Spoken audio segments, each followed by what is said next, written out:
नमस्कार दर्शक चलते देखा पाणीपाग नहीं आसला गोटे बड़ अपडेट। जब भिडटी भल लगे गोटे लाइक करिए, जब नुआ कर आसता गोटे सब्सक्राइब करिए। चलते संपूर्ण खबर पर नजर पकाइबा। केरल छुईला मौसुमी आकलन 8 दिन पूर्व आसला मौसुमी वायु जून 1 रे छुईबा नहीं होइथिला आकलन। 16 वर्ष पर सहल आसीथिबा कहिसेंती पाणीपाग विज्ञानी। प्रभाव में केरल में 2 दिन धरी प्रबल वर्षा जारी रही।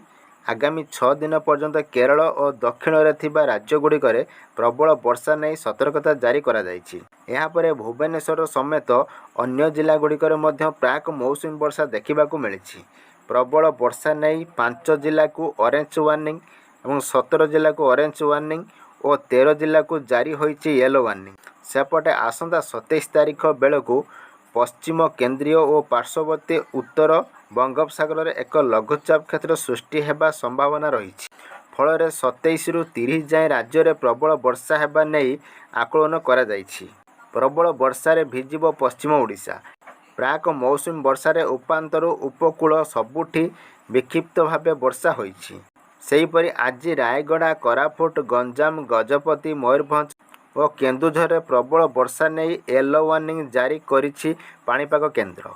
मालकानगिरी, बालेश्वर, सोनपुर, झारसुगुड़ा, संबलपुर और कंधमाल रे बिजुली घड़घड़ी वर्षा नहीं जारी होइछि सतर्कता।